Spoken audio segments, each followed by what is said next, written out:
For over 10 years now, I have been creating videos about computers and how to build them on YouTube, and 2019 is no different. Now that we're a couple months into the year, I'm creating a new How to Build a Computer series. This one is aimed at beginners, so if you've never built a computer before and you're thinking you might want to do it, welcome, and hopefully this video will help you out. Whether you want to build a larger computer or a smaller computer, the first thing you're going to want to do is figure out what parts you need to go in there. Choosing the parts can be confusing in and of itself, so in this video we're going to figure out how big you want your computer to be, how much you want it to cost, and of course how powerful you want it to be. I'm going to go over all the core parts of a computer, what they are, what they do, and give you guys recommendations on what you should buy right now, this year. So stay tuned, but first, this video is sponsored by Squarespace. If you're interested, go to squarespace.com/ballshardware. You get 10% off of your first order. Of course, hang out till the end of the video for more on that. For now, let's get started.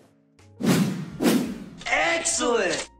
With computer building, it's funny how things change, but also how things stay the same. So for instance, my recommendation still going back 8 or 10 years is that you mainly only are going to need a Phillips head screwdriver in order to assemble a standard modern day PC. However, they've gotten a little bit fancier these days, and they even have integrated stuff like all these fancy RGB lights. Not going to be diving too much into RGB lighting for this video, that's more of an aesthetic thing. My goal is to get you guys a computer that's powerful and hopefully affordable. The lighting and the aesthetics come later, but going back to those first 3 things you need to decide. 1, how big do you want your computer to be? 2, how powerful you want it to be? And then 3, of course, very important, how much do you want it to cost? Computers can cost as little as $400 for a computer that you can get up and running with. $600 to $800 is kind of a nice, reasonable range to get yourself a good, functional computer that you're not spending too much money on. And then, of course, you can spend $1,000, $1,500, $2,000 and beyond if you're looking for high-end desktop components, high core count components, high-end graphics cards like the 2080 Ti that can cost over $1,000 themselves. But let's keep things a little bit more reasonable to start out with and talk about what you already have.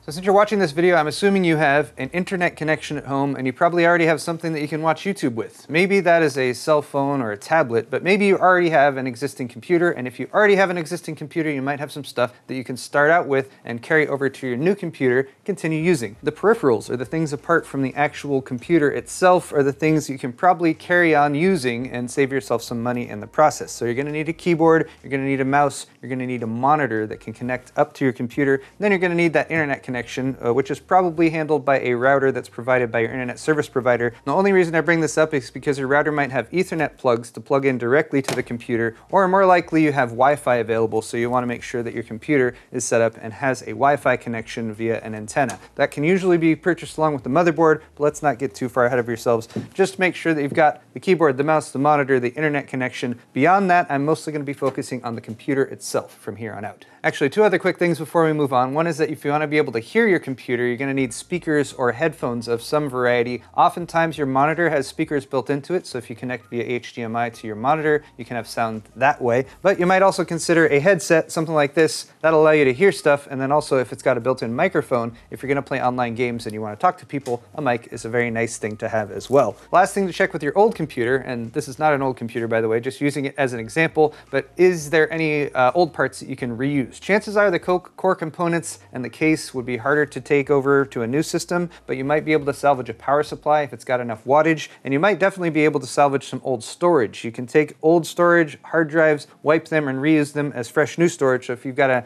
old 1 terabyte hard drive or something in an old system, consider reusing it. Just bear in mind older hard drives can fail eventually, so you'll want to make sure you have that data on there backed up somewhere else as well. So now let's get back to building your computer and choosing the parts that you want to go inside. The way I usually think about building a computer, the core computer itself, is that there are 7 main components that you will need to consider and have in mind in order to get everything together and up and running. The first part is the CPU. The CPU also has additional parts because there's a CPU and then there's a heatsink fan that helps keep it cool by providing a heatsink and a fan to blow air over it. Those will sometimes come with the CPU if you get certain CPUs from AMD or Intel, or if it doesn't, you might need to buy a third-party one separately to install in there as well. And for that, you have air coolers as well as all-in-one liquid coolers like the one that's currently installed in this system. Those can get more fancy and expensive, so I'm going to mostly be focusing on the stock coolers that can come with the CPUs that you buy, but that's sort of your assessment there. Second part is going to be memory. Memory is volatile storage, so it only stores data while there's actually power going to it. It's very fast, and more of it will often make your system faster. More on that when we get into the detail about the memory though. The motherboard is the central component that sits in the case that everything plugs into, including a socket for the CPU, slots for the memory, as well as expansion slots over here to install graphics card or other things like capture cards. There's a ton of motherboard options out there when it comes to the size of the motherboard, the compatibility with the socket for the CPU and the CPU that you've chosen, as well as additional features that can really drive up the price a lot. Motherboards for me usually cost $100 to $200. This is actually a high-end desktop motherboard that has lots of memory slots. We're not going to be dealing with this today. We're mainly going to be focusing on the mainstream platforms from Intel and AMD right now. For AMD, that is socket AM4. For Intel, they have socket LGA1151, and you want the newer version of that works with Intel's 8th gen and 9th gen processors. So the CPU, the memory, and the motherboard are the first three components, and I list those together because you need to make sure that they're all compatible with each other, and they're also going to be very key to the actual performance of your system, especially the CPU, the memory to a lesser extent. When it comes to gaming performance, that is where you're going to potentially want a graphics card. Graphics cards, again, can range hugely in price from $100 all the way up to $1,500 and more. Most people in 2019 are probably going to spend between $200 and $400 on a graphics card if you're looking at a mid-range to high-end system that's dedicated for gaming, but you can actually get away without having a graphics card completely if you go with integrated graphics that are built into your CPU. If you're going with an Intel CPU, I don't recommend that because the integrated graphics aren't that good. If you're going AMD, you need to make sure you get an AMD APU. They have a 2200G and a 2400G. Those are what I recommend for entry-level builds that you can get for as low as $400 to $500. It's a great way to get up and running with a gaming PC and not have to invest the several $100s in a graphics card, but also gives you the ability to upgrade to that down the road. Just bear in mind, if you're getting an APU, you need a motherboard that has video outs as well. Just 3 parts left. The next one is storage. This is long-term storage, so this will save data even when your computer is off. There are 3 different variants of this. The first is old school mechanical spinning hard drives. These are usually larger 3.5-inch drives. These you can get a lot of storage for less money, but they're not as fast. You're definitely going to want an SSD for your main operating system drive where you install Windows. For that, you can either get a 2.5-inch SATA SSD like this, and for this you can get a very fast drive with good price per gigabyte that you spend. And then we also have newer M.2 SSDs like this one. The newest ones use NVMe as a communication protocol for the rest of the system, but they can cost a little bit more, so it's going to be up to you whether you want to go with one of these or just stick with a standard 2.5-inch SSD. The last 2 parts actually have the least amount of impact on how fast your system is going to be overall. That is the case, which can largely be aesthetic, but you also want to make sure the case has enough airflow to evacuate the hot air that computers can generate while they're being used. And also, case is important when it comes to form factor, whether you want a standard full-size ATX case like this or a mini ITX case like this one back here that supports smaller size motherboards. More on that in just a second, but the last thing is the power supply. Here's an example of a power supply. It's basically a brick that plugs into the wall at one end so you can get power from your home, and then at the other end you're going to have cables that come out, and those provide power to the rest of the components. Some plug into the motherboard, some will plug directly into storage drives, some plug directly into your GPU. More on that when we get to the actual build in the next video, but there are some things you want to consider about a power supply too, which we'll come back to in just a second. So let's talk about cases. I have a few different case examples for you guys here. The main thing you're going to be thinking about when you look at a case is how much space do I have to work with on my desk or wherever I'm going to be keeping my computer, and do I want something that's small and compact and maybe even portable with a handle like this little mini ITX case here from Corsair, or do I want something that's a little bit more flexible, full size, full ATX. Mini ITX cases can be a little bit more challenging to work with. You simply don't have as much space inside the case as you normally would. You're also going to find a variety of layouts. So here you can see the motherboard sits horizontally. This is a little mini ITX motherboard. Power supply sits on the bottom. There's a few expansion slots here for storage drives, and that's mostly it. I was able to fit an all-in-one liquid cooler in this system here as well, but just overall a little bit more cramped, not quite as much room to work with the cables. And this is actually on the large side when it comes to mini ITX cases. There is an in-between form factor often neglected called micro ATX. So here's a micro ATX motherboard on the left versus a full-size ATX motherboard on the right. Micro ATX gives you a little bit more expansion down here than a mini ITX, which is the smallest size. So it's kind of an in-between. You're still limited on case options for micro ATX. I actually don't have a micro ATX case here to show you guys, but for that reason, I'm going to focus on full-size ATX from here on out. So these are both full ATX cases. You can really see the ATX size motherboard in that one. Also, it's showing off that cases that are fancy and more expensive can have stuff like a tempered glass side panel window that lets you see into the case at your build once once it's all finished. Both of these cases have a more normal vertical orientation, but neither of these cases have the power supply where the power supply usually is. I just realized both cases I have over there for an example of case airflow are really bad examples because neither of them use standard case airflow. So I'm using my very fancy Arctic Panther custom liquid cooled system to show you a more standard case layout, which is that we have intakes in the front, and it is very nice to have a dust filter for your front intakes if that's available on a case.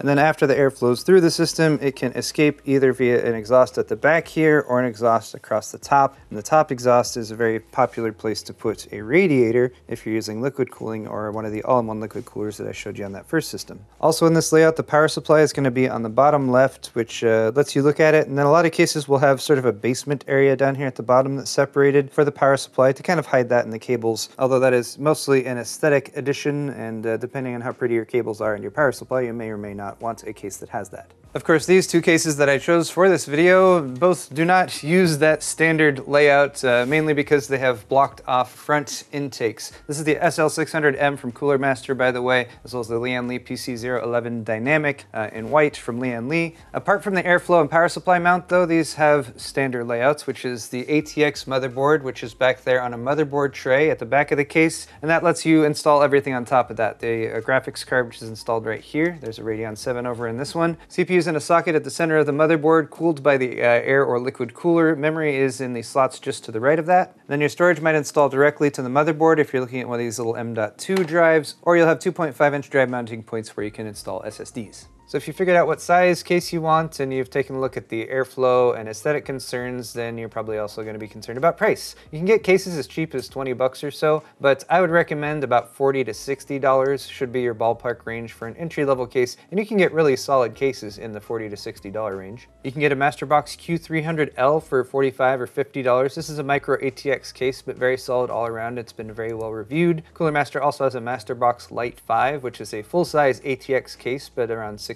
or $70. The Fractal Design Focus G, also available for $55 or $60, a very solid mid-range all-black case. Corsair's got a Carbide Spec 06 they just recently launched. This is another case that has a lot of features for a budget price. Sells for $75 or $80 normally, but you can often get it on sale for as cheap as $55 or $60. NZXT's H500 is also a really solid case, available with a few accent colors as well, but you can get the black version for $70. Vantex has the Eclipse P400 available for $80. This is again a really solid all-around case, so just take a look at these cases, their features, their reviews, see if they have a look that stands out to you, factor in your budget, and then make a choice on which one you want. The last one here is the Fractal Design Meshify C. This is also a really solid case. It has really nice airflow, so if you're concerned about things getting warm, that's a good choice for you, and this one you can get for $100. Next, we'll look at power supply, and here there's a few things you should consider. A power supply you should be able to get for about $40 to $60 as well, so similar price to a mid-range case. And the things with the power supply you'll be concerned about are the wattage, whether or not it is modular, and the efficiency rating. For a standard gaming PC, I usually look at wattage between 500 and 800 watts. 500 is kind of the starting out point. You can get away with less than that, but if you have 500 or 550 watts on your power supply, you'll be able to support mid-range and high-end graphics cards if you add one in the future. Next is the efficiency rating. You have bronze, gold, platinum, and titanium. You at least want to get 80 plus bronze rated. You can also take a look at 80 plus gold rated power supplies as well, but you can usually get better deals on the bronze ones. As for brands, there are a lot of power supply brands out there. I typically go with EVGA, Corsair, Seasonic, Silverstone. Rosewell has some good power supplies, but they also have some bad ones too, so you gotta double check the reviews. And then from there, just start looking at actual power supplies to see how they're configured. So Corsair, for example, has their CXM series that they've recently updated, so they have all black cables. They're also partially modular. Modular cables allows you to not use the cables that you're not gonna use, because you don't need all the cables that come with any given power supply.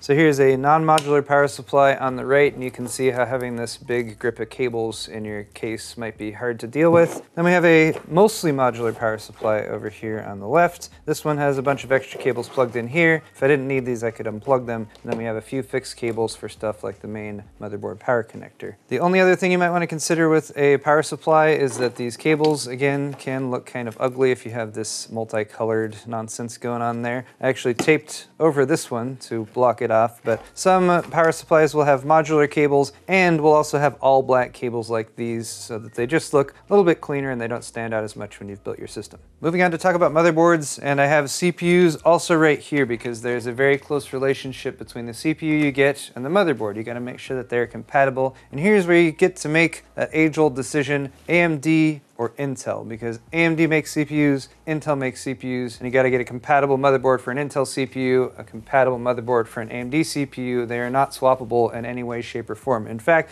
the CPUs themselves are different. Intel uses LGA on these mainstream boards. AMD uses PGA. I have a separate video on the difference between those if you wanna check it out. But every motherboard is gonna have these basic features. First, a socket at the center where your CPU gets installed. You wanna be careful with that, it can be delicate. Next to that, we have these long vertical slots. That's for memory. You can have 2-slot motherboards. I recommend trying to get a 4-slot one because you're probably going to start out with 2 sticks of memory and you have expansion space for adding 2 more in the future if you start with 4 slots. Most mini ITX boards only have 2 slots because that's all there's room for. That is one of the sacrifices you make by going with mini ITX. You're also going to have places to connect up power from your power supply, usually a larger 24-pin power and then a smaller either 4 or 8-pin power up in the top left. Right here is where you have power delivery componentry for the CPU, and if you're looking into overclocking, that's something you want to pay attention to and double check the reviews for your given motherboard. Most motherboards will be able to run any CPU it's compatible with at stock frequencies, but having better power delivery is important for overclocking. In the bottom left, you have expansion slots. These are typically called PCI Express, and you'll want at least one full-size by 16 one for installing a graphics card too. The full-size ATX motherboard gives you additional slots as well though, so for instance a 2-way graphics card setup, or perhaps expansion cards for video capture or adding more USB ports.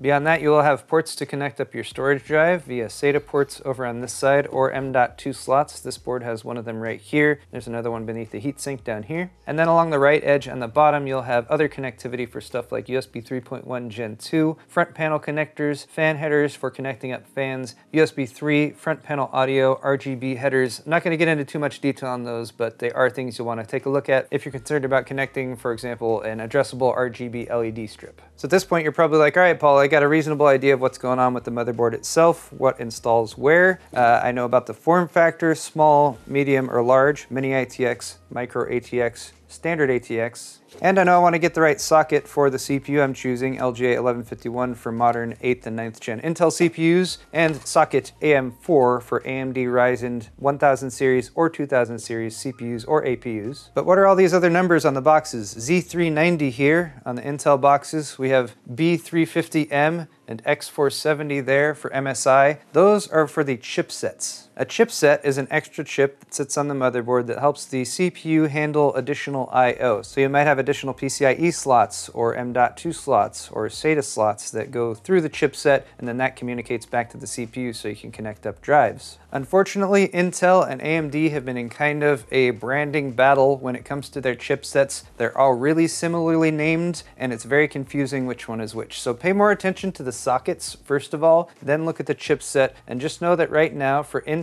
you want Z390 or Z370 if you're getting an unlocked processor and you want to overclock. You can save some money by getting lower end chipsets, but definitely Z390 or Z370 if you're getting an unlocked overclocking processor, which is one of the nice things you should get with Intel, although that costs a bit more. And then for AMD, I would recommend a B450 chipset motherboard, simply because that still allows overclocking. They're not going to be as expensive as the X470 motherboards, and you still have backwards compatibility with first generation Ryzen. You will know you have compatibility with Ryzen 1000 series or Ryzen 2000 series, and honestly, the main benefits you get with going with X470 over B450 are the ability to do 2-way graphics card setups, which honestly most people never bother with. If you're shopping online for a motherboard, I recommend using PCPartPicker and choosing your processor first. The Ryzen 5 2600 is a really nice mid-range $165 processor from AMD. Once you've chosen that, it's got a compatibility feature, so if you go to try to choose a motherboard, it will only show you compatible boards.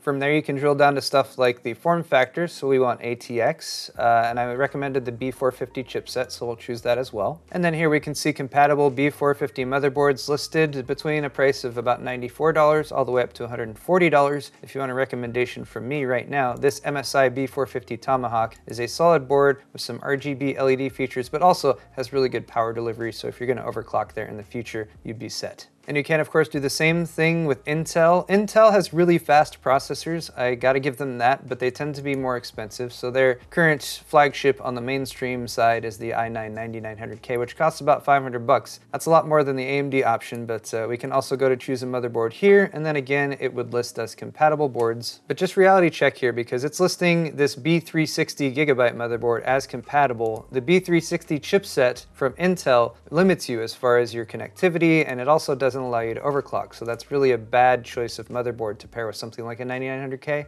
But if we again use our filters here to just choose Z370 and Z390, those would allow overclocking. Then we can sort by price and get ourselves some more reasonable options here. Now you'll notice some less expensive boards that are compatible here. Chances are these aren't going to have the greatest power delivery, so you're probably not going to be able to overclock quite as well. Although on the AMD side, I was able to get away with a maybe $100 to $120 range motherboard and still do some overclocking. I would probably want to go more towards the $150 range to get yourself a solid Intel motherboard, and maybe even up towards $200 if you're looking for some more advanced features. Now let's talk about the CPU, potentially one of the more expensive parts of your build, maybe eclipsed by the graphics card, depending on what graphics card you get. But again, we're talking about mainstream CPUs from AMD on the right and Intel on the left. And if you're just looking at the bottom of the CPU from Intel, for example, whether this is a $500 9900K or like one of their $80 dual cores, they're going to look exactly the same on the bottom because they have the same pin count. They're LGA 1151, so they have 1,151 contacts down there on the bottom. Same goes for AMD, whether you're talking about an entry-level $100 part or their flagship 2700X. It'll look the exact same from the bottom. You'll only be able to tell what it is by looking at the actual labeling on the CPU itself. I also want to point out that these are not all of the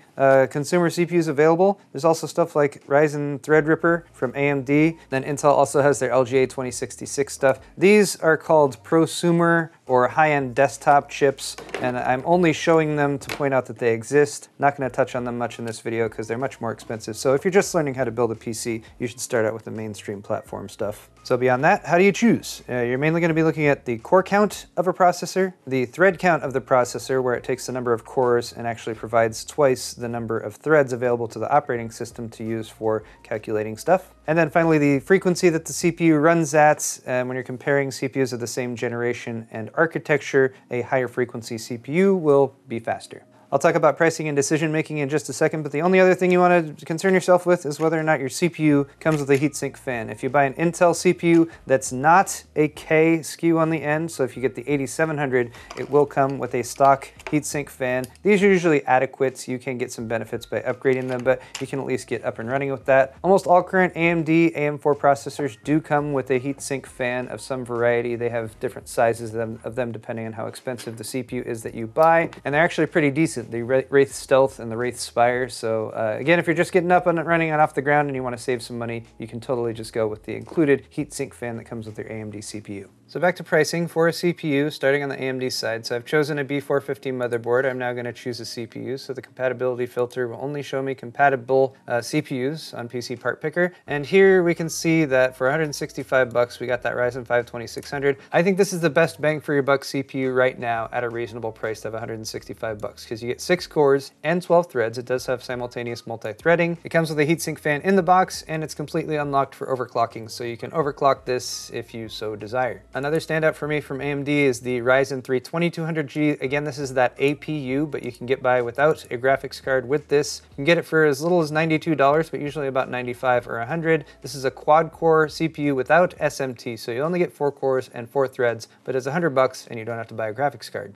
If you want a lot of processing power, then you want more cores. So getting an 8-core on this platform from AMD, you can actually get as cheap as $170, the Ryzen 7 1700. I think the 2600 is a little bit better as a gaming CPU, but you can also get the 8-core 1700X or even the 8-core 2700 for about $260. If we compare that to what's available over on the Intel side, you will note that for a 6-core locked Intel processor, you have to pay $185. For the current gen unlocked 6-core from Intel, you have to pay $260. And this does not have multi-threading or hyper-threading as Intel calls it, still 6 cores and 6 threads. If you want what is, in my opinion, the equivalent of the unlocked 6-core with multi-threading from AMD, from Intel, you got to go to the i7 8700K, which still costs $350 to $400. $410, and that is last generation. Still a very good CPU, but their current generation replacement is the 9700K, which you can get for $410, which is an 8-core unlocked CPU, but it does not have hyperthreading. For all of the goodness and speed possible on the Intel side right now, on the mainstream platform you gotta go with the i9-9900K, which is 8 cores and unlocked, and is a very fast and capable processor, mind you, but it's $500, so you gotta pay for that performance.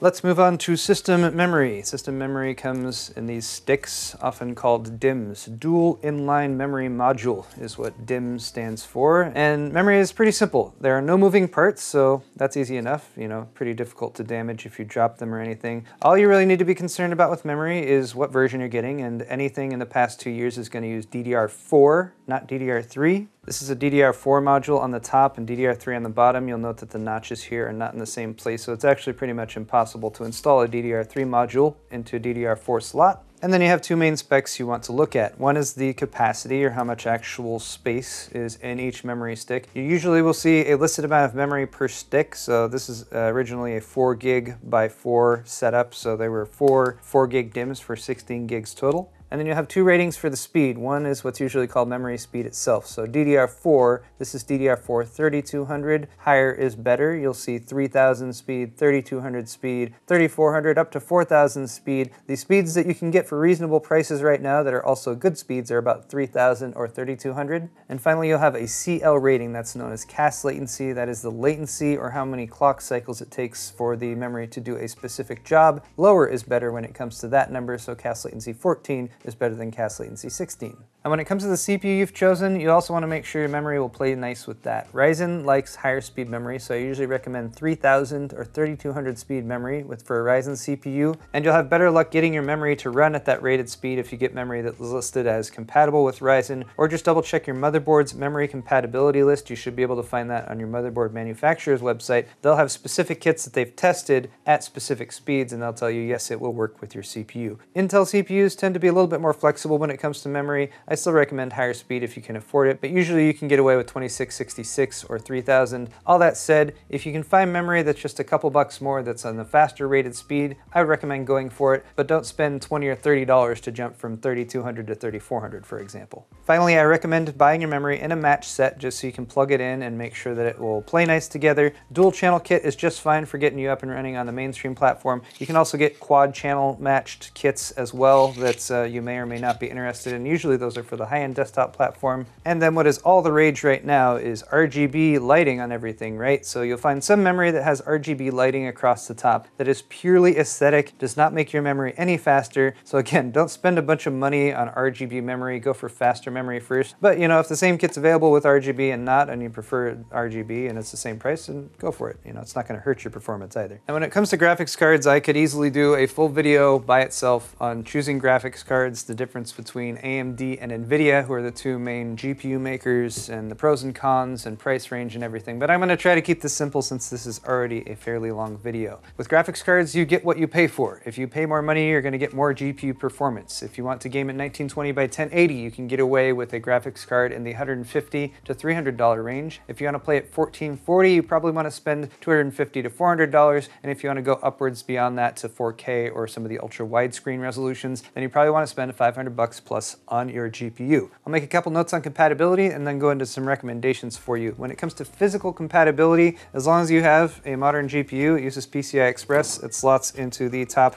PCI Express slot usually on your motherboard, and you're going to have pretty much universal compatibility. It's just like that. That's how it works. When it comes to the GPU itself physically, usually the length of the GPU this way can sometimes be a conflict if you have a shorter case. Most cases list the GPU length that they're compatible with, and that's also something that PCPartPicker keeps in mind if you're picking out a GPU there. And then you might want to keep an eye on the height or width, I guess, depending on how you hold the graphics card as well. Some cases don't have as much space horizontally, and in fact, this case is one of the ones where if you have a big fat GPU and like a water block on it that has more stuff sticking off of it, it can potentially conflict with the glass part right there. That's less of a concern, but something you should keep an eye on, especially if you're buying one of these overbuilt aftermarket third-party designs. This is a Gigabyte Aorus RTX 2080 Ti. So if you're looking in the low to mid-range, say $200 to $300 price range, I would recommend on the NVIDIA side the GeForce GTX 1060 6GB, or on the AMD side the RX 580 8GB or the RX 590 8GB.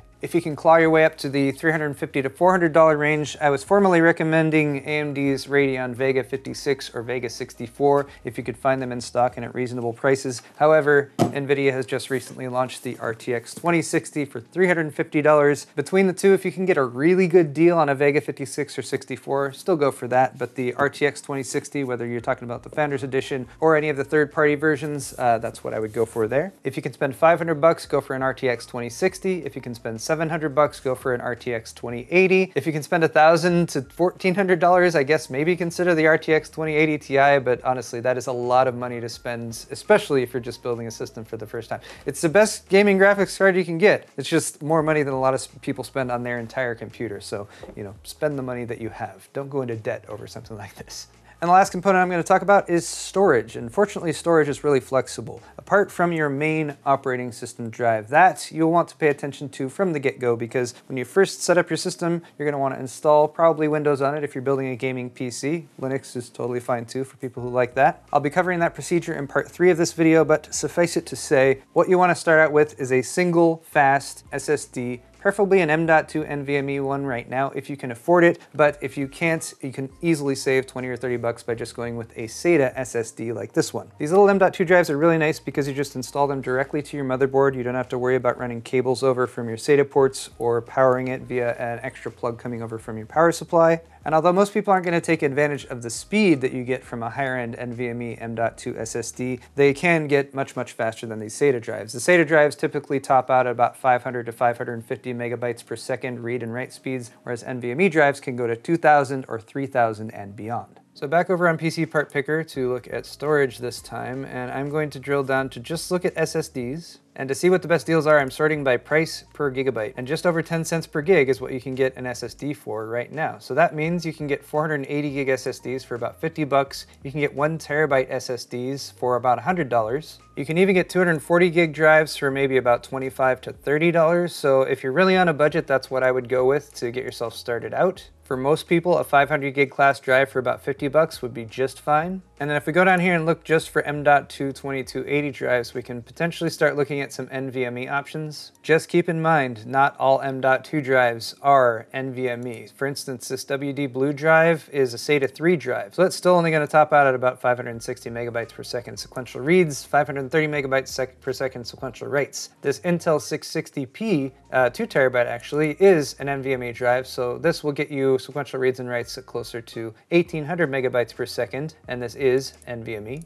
So tons of good options here when it comes to SSDs to get your operating system drive loaded up to. I would just recommend, if you're looking at standard SATA drives, just take a look at what some of these NVMe drives are in the same price range, and you might find that some of them are pretty reasonable and sometimes worth spending the extra 15 or 20 bucks to get them. Before I close out this video though, I have been using Squarespace recently, actually for the past few years, to power my store, paulshardware.net, and you guys should also try out Squarespace if you want to put together a website. I have a link in the video's description and you should check that out. Squarespace basically helps you do the internet better by helping you set up a website. They have templates to help you get started with responsive designs so you can get your website looking good, whether it's on a cell phone or a desktop or any other device. So whether you need a website for your business or for a hobby or for anything that you might want to create a website for, Squarespace is good for creating that website. They have 24/7 support via live chat and email, and they have commerce functions available so you can integrate products to sell and set up a store just like mine at paulshardware.net, especially if you have super sweet merch to sell like I do. So click the sponsor link in the description or go to squarespace.com/paulshardware. You will get 10% off of your first purchase,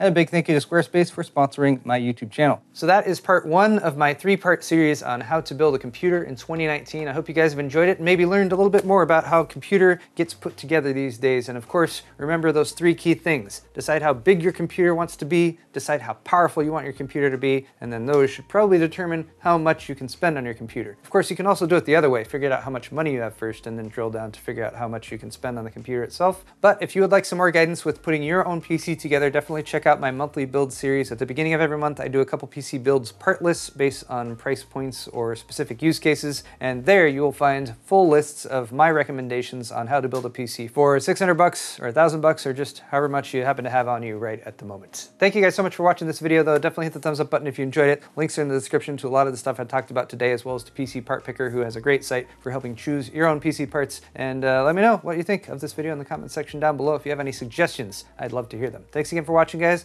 We'll see you next time.